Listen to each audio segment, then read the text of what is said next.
Baik. Bentar ya, Pak Pendeta. Saya akan, nah tuh, pencetin tanding ulangnya. Silakan.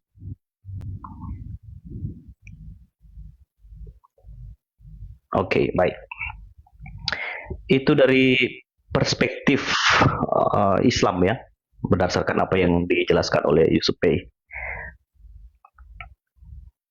Baik, saya akan memberikan sedikit gambaran tentang apa pandangan iman Kristen ya, bagaimana iman Kristen memberikan penjelasan terkait dengan siapa ya yang akan menghakimi di akhir zaman. Tadi dia menyinggung soal Isa dan menyamakan itu dengan Yesus ya. Walaupun beberapa kali juga saya memberikan argumentasi saya bahwa Isa dan Yesus itu adalah dua pribadi yang berbeda sehingga tidak bisa disamakan.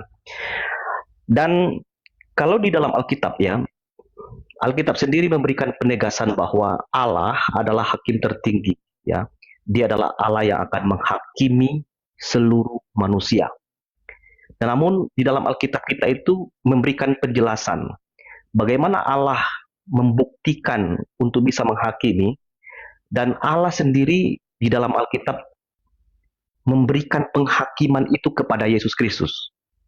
Dan dasar Alkitabnya, misalnya kalau di dalam PL kita melihat Allah digambarkan sebagai Allah yang menghakimi dunia dengan segala keadilan, dan itu tertulis dalam Mazmur 9 ayat 8, dan Yohanes 5 ayat 22, di mana Bapa, maksudnya Allah itu sendiri telah menyerahkan seluruh penghakiman itu kepada anak, maksudnya kepada Yesus Kristus. Sehingga di dalam Kisah Para Rasul pasal 10 ayat 42, Yesus itu ditetapkan oleh Allah sebagai hakim yang adil. Dan artinya, kelak nanti yang akan menghakimi seluruh manusia di akhir zaman adalah Yesus Kristus. Tetapi di dalam beberapa Alkitab kita bisa melihat Bapa dan Yesus Kristus adalah hakim ya yang adil. Jadi ini bukan bicara soal kok ada Allah, tapi kenapa Yesus yang harus menghakimi. Ini bicara soal perwakilan yang sah ya, sepenuhnya dalam kehendak Bapa.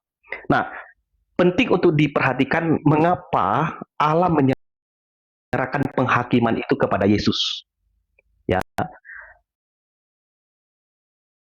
karena di dalam Alkitab kita melihat ya, karena Yesus itu adalah anak manusia, waktu ia berinkarnasi menjadi manusia, maka dia akan menjadi hakim atas umat manusia itu sendiri. Yesus juga disebut sebagai anak Allah dan juga disebut sebagai penebus. Dasar Alkitabnya tadi di dalam Yohanes 5 ayat 27, Ibrani 4 ayat 15. Yesus memahami kelemahan kita. Nah, pertanyaan berikutnya teman-teman, bukankah Yesus berkata, ia tidak datang untuk menghakimi? Kan kalau teman-teman Kristen pasti tahu nih, di dalam Alkitab, aku datang bukan untuk menghakimi, tetapi menyelamatkan ya. Kalau kita bicara soal kedatangan Kristus yang pertama, ya, kedatangan Kristus yang pertama itu adalah tujuannya untuk menyelamatkan. Dan itulah sebabnya Yesus berkarya dan bahkan sampai mati di kayu salib, lalu dia bangkit dan naik ke surga. Misinya selesai, penebusan untuk dosa manusia itu selesai dikerjakan. Nah, kedatangan yang pertama itu adalah untuk menyelamatkan.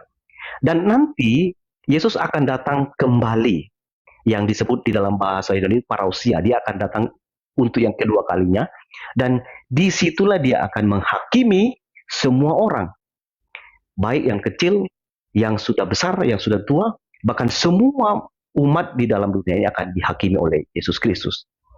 Jadi Yesus akan menghakimi semua orang.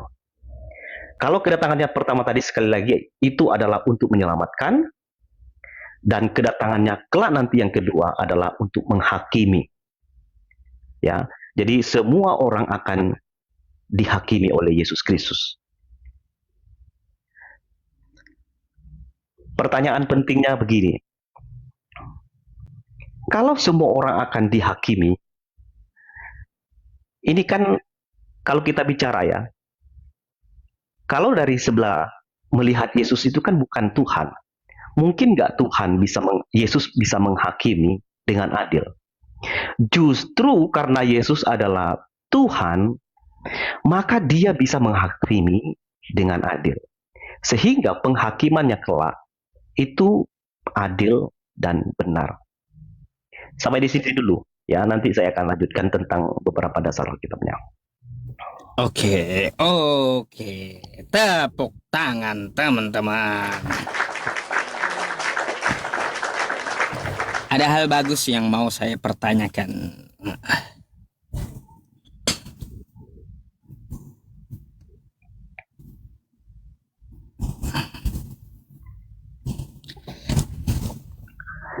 Ya. Oke, Pak Pendeta Eker, saya sudah mendengar penjelasan dari Anda. Kalau menurut pemahaman Anda bahwa di akhir zaman nanti Yesus menghakimi.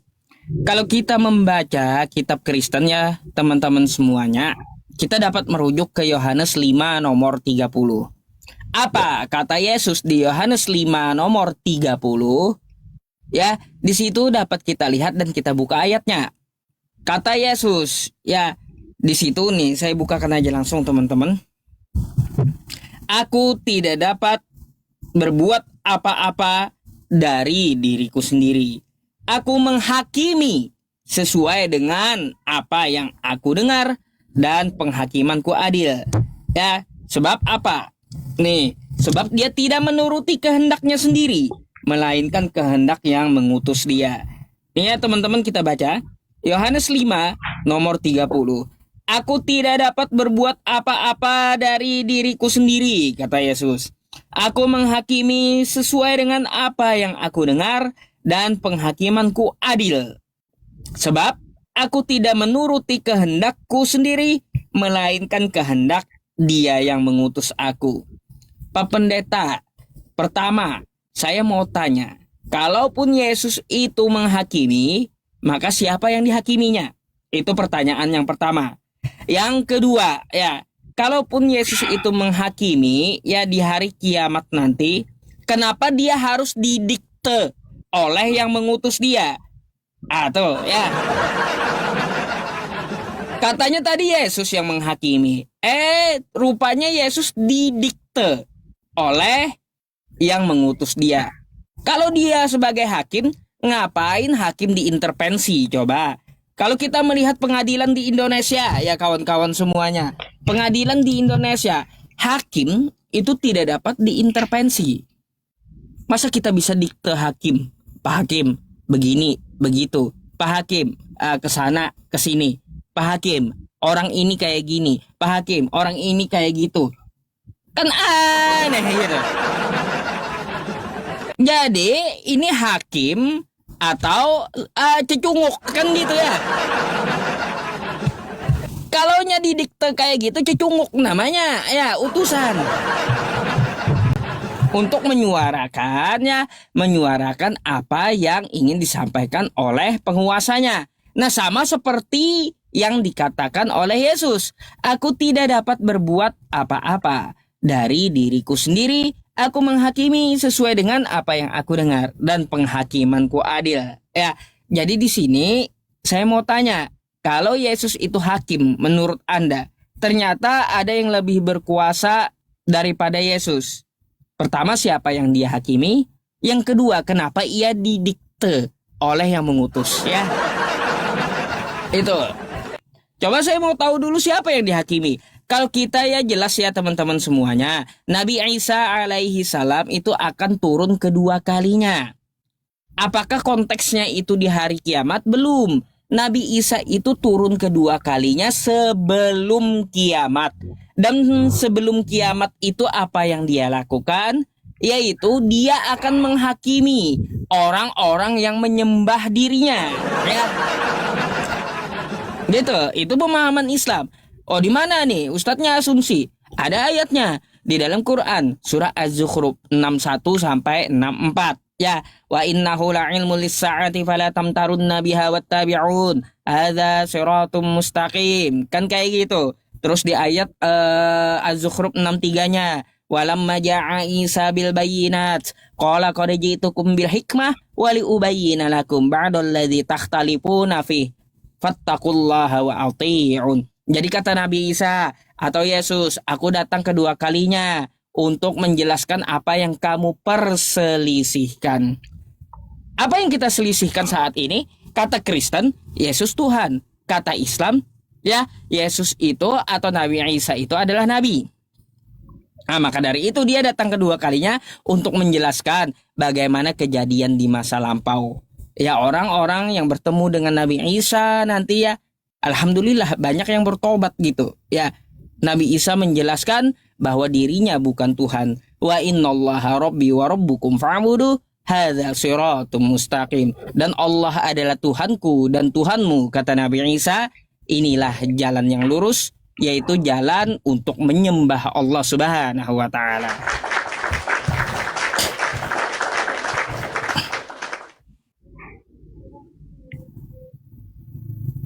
Ceritamu katanya. Oke.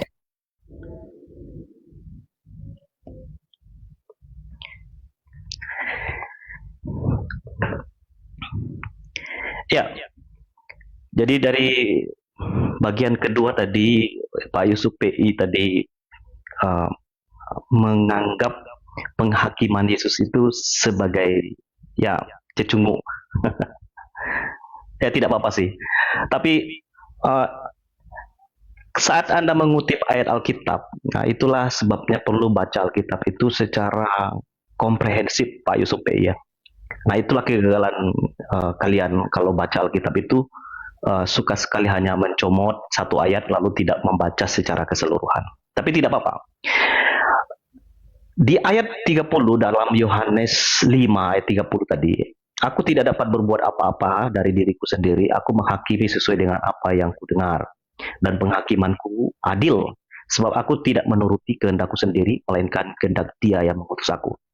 Nah, waktu saya menjelaskan di awal, saya menjelaskan tentang di dalam perjanjian lama, Allah itu sebagai hakim tertinggi. Dia adalah Allah yang akan menghakimi seluruh manusia. Tadi saya sudah jelaskan ya, tadi katanya Yesus nanti menghakimi siapa? Nanti saya akan kutip beberapa ayat Alkitab. Nah, Yesus akan menghakimi semua orang. Nah, di dalam Alkitab, Allah di dalam PL itu disandingkan sebagai Allah yang akan menghakimi semua orang. Tapi penghakiman itu diberikan kuasa kepada Yesus Kristus sebagai pribadi kedua dari Allah Tritunggal yang kami percayai. Dialah nanti akan menghakimi semua orang. Maka misalnya, saya akan baca di sini ayat 22-nya di pasal 5 dari Injil Yohanes. Bapa tidak menghakimi siapapun. Ya, sekali lagi Bapa itu tidak menghakimi siapapun, melainkan telah menyerahkan penghakiman itu seluruhnya kepada anak. Kepada siapa? Kepada Yesus Kristus. Nah, ini dalam satu teks loh. Anda kalau baca itu. Kemudian di dalam ayat yang ke-27 dengan jelas diberikan kuasa. Dan ia, maksudnya Bapa, telah memberikan kuasa kepadanya untuk menghakimi. Karena dia adalah anak manusia. Jadi Yesus diberi kuasa oleh Allah. Karena memang misi dari penyelamatan itu sudah dikerjakan oleh Yesus Kristus waktu dia menjadi manusia. Dan itulah sebabnya misinya tidak hanya sampai selesai untuk menyelamatkan manusia, tetapi nanti dia akan datang kelak. Dia akan menghakimi semua orang. Nah, apa buktinya bahwa Yesus nanti akan menghakimi atau mengadili semua orang? Itu kita bisa lihat ya, misalnya di dalam Pengkhotbah ya. Sebentar. Pengkhotbah 3 ayat 17 ya. Saya coba baca ya. Pengkhotbah 3 ayat 17. Anda bisa membuka sendiri ya. Berkatalah aku dalam hati, Allah akan mengadili orang baik, baik orang yang benar maupun orang yang tidak adil. Karena untuk segala hal dan segala pekerjaan, semua ada waktunya. Itu di dalam kitab Pengkhotbah. Kemudian, di dalam 2 Timotius 4 ayat 1, di situ juga dijelaskan bahwa dia akan menghakimi. 2 Timotius 4 ayat 1.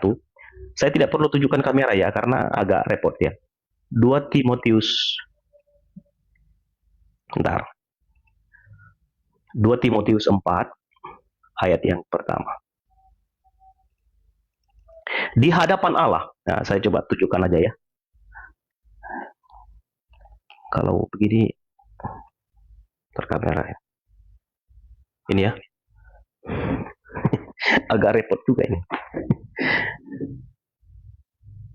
Nampak nggak ya Pak? Ini ya. Di hadapan Allah dan Kristus Yesus yang akan menghakimi orang yang hidup dan yang mati. Aku berpesan dengan sungguh-sungguh kepadamu demi penyataan dan demi kerajaannya. Beritakanlah firman, siap sedialah baik atau tidak baik waktunya. Nyatakanlah apa yang salah, tegurlah dan nasihatilah dengan segala kesabaran dan pengajaran. Sebentar, saya agak repot ini kalau putar. Jadi nanti saya tinggal baca ayatnya aja ya. Kalau ini nanti waktunya habis ya. Jadi di hadapan Allah dan Yesus Kristus yang akan menghakimi orang yang hidup dan yang mati. Artinya saya dan Pak Yusuf, semua kita yang menyaksikan ini pun juga akan dihakimi. Sampai di situ dulu. Oke, itu baik. Oke, saya akan bantah tentang itu ya. Sabar dulu. Tunggu waktu.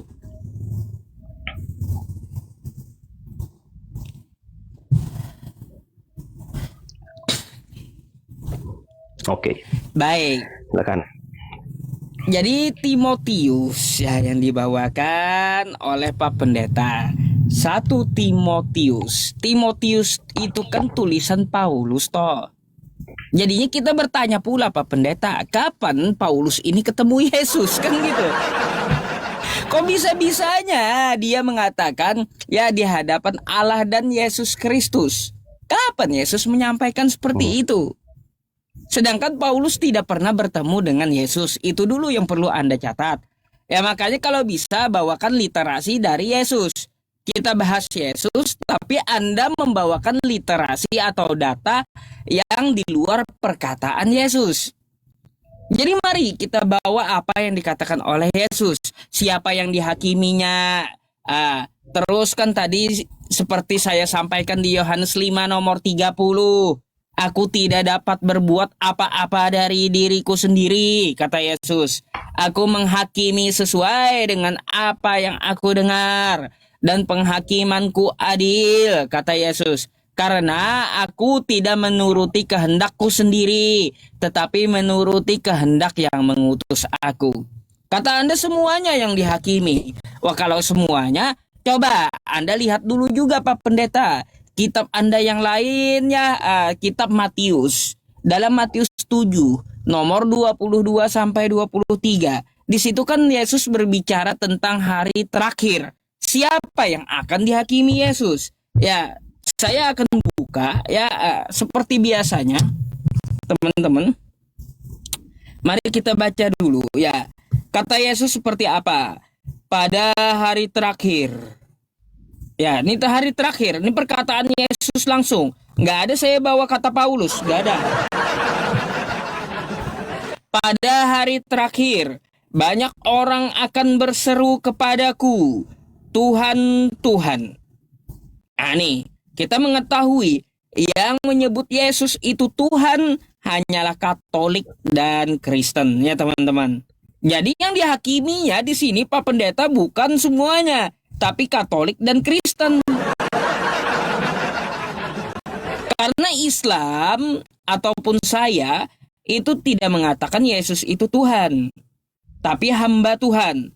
Di sini dapat kita ketahui yang dia hakimi adalah Katolik dan Kristen. Bukankah kami bernubuat demi namamu dan mengusir setan demi namamu? Banyak kan videonya.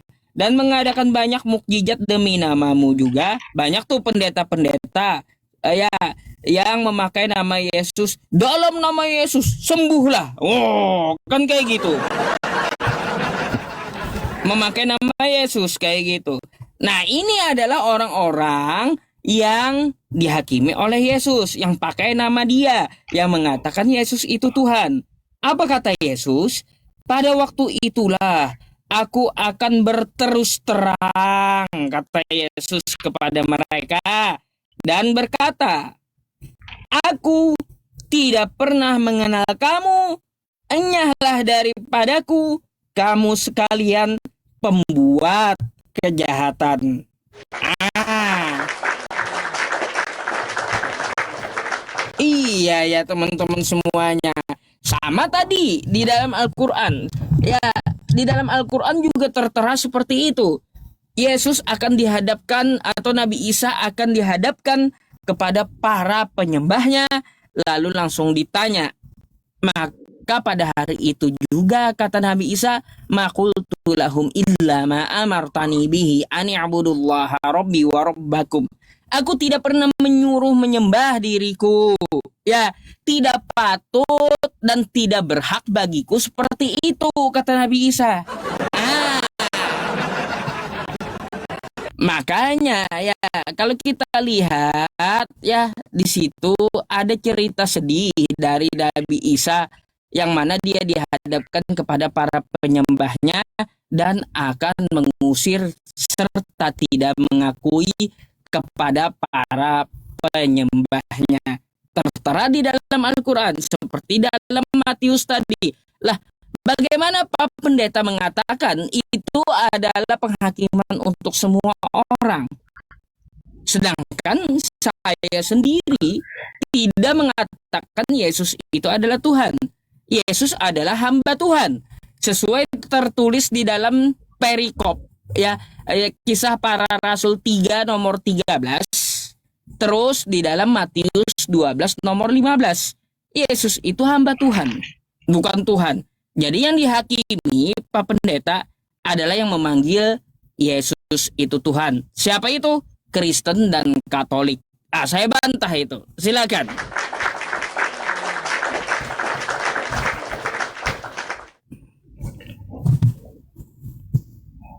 Oke, baik.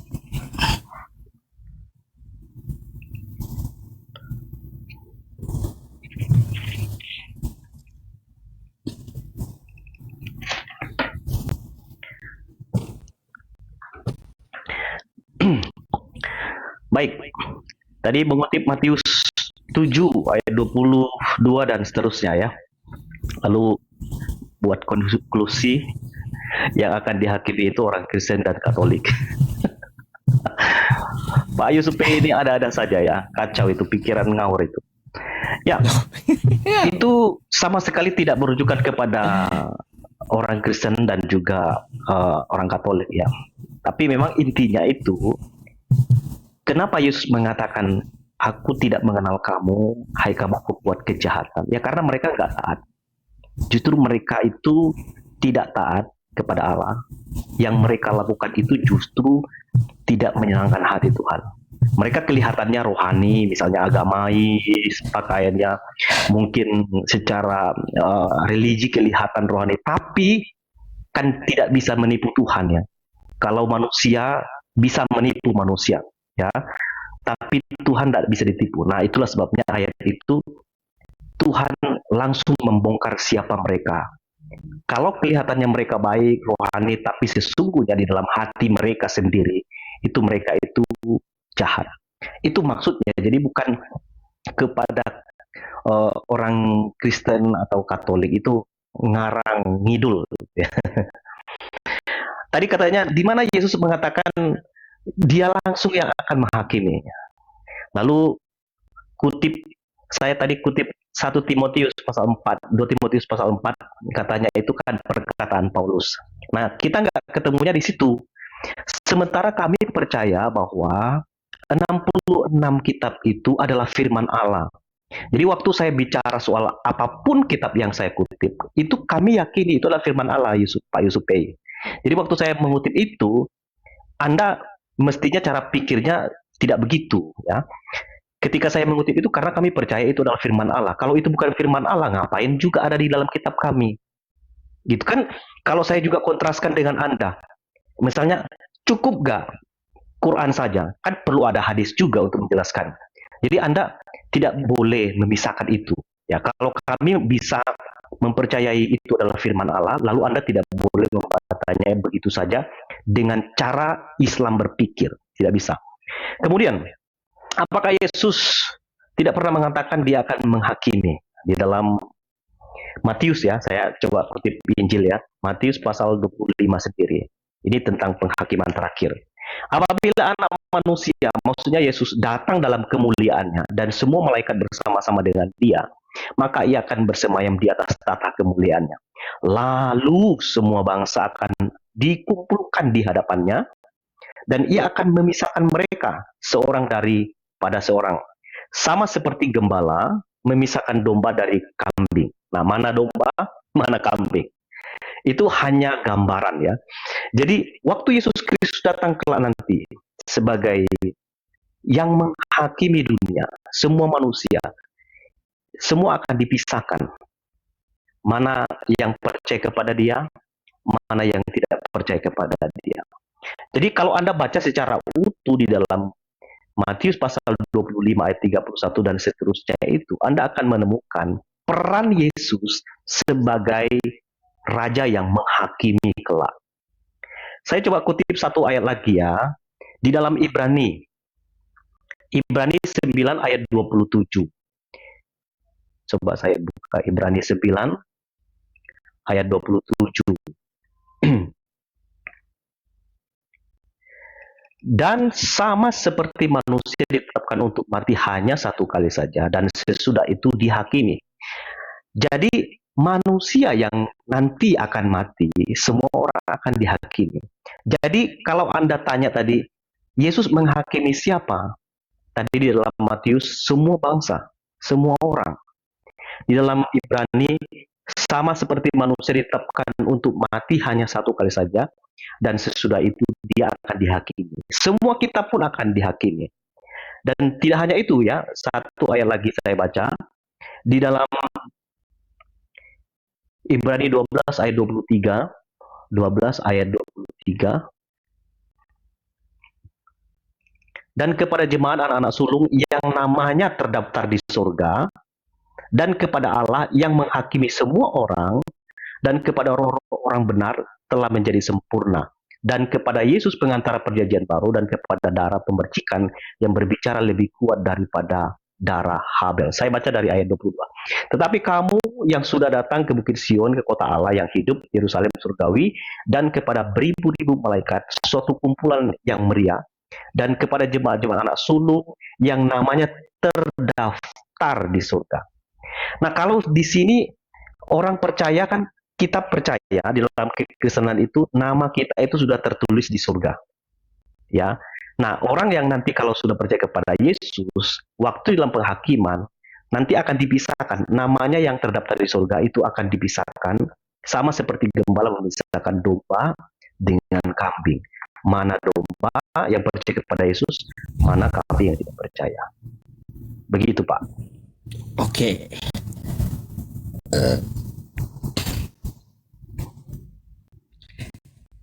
Begini Pak Pendeta, saya agak heran. Anda coba menyangkali apa yang saya sampaikan di dalam Matius itu. Setidaknya Anda juga bawakan data bahwa yang dihakimi itu untuk semua, yang lainnya di luar Kristen dan Katolik itu juga memanggil Yesus itu Tuhan gitu. Seharusnya kan gitu. Karena yang saya baca di dalam Matius tadi, ya Matius 7 nomor 22 sampai 23 itu, yang dihakimi Yesus pada hari terakhir adalah orang yang memanggilnya Tuhan dan orang-orang tersebut memakai namanya. Nah, kalaupun Anda mau menyangkali ya data saya tersebut, silakan tunjukkan sama saya bahwa di luar Katolik dan di luar Kristen, kok pelanggaran Pak Pendeta. Pak Pendeta, kenapa pelanggaran tuh? Enggak tahu dia. Mungkin ada yang report gitu aja. Repost itu jadi. Ini nggak bisa. Kalau Anda nggak akhiri lab Anda dalam 10 menit, Anda diblokir 1 minggu, Pak Pendeta. Saya kasih tahu dulu. Kok bisa ya? Ya udah, iya aneh gitu. Kalau gitu gimana?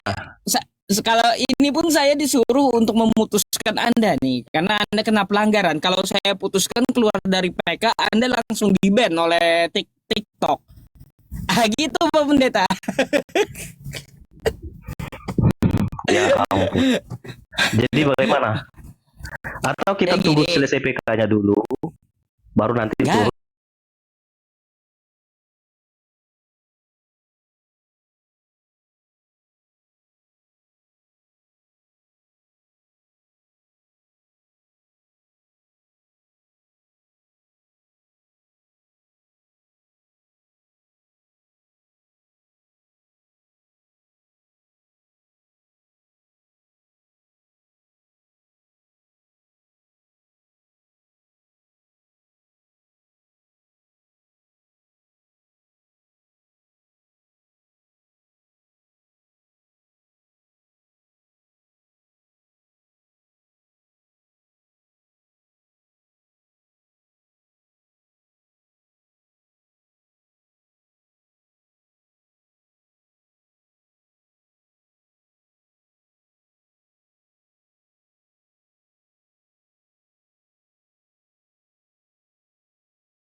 kan pelanggaran dia.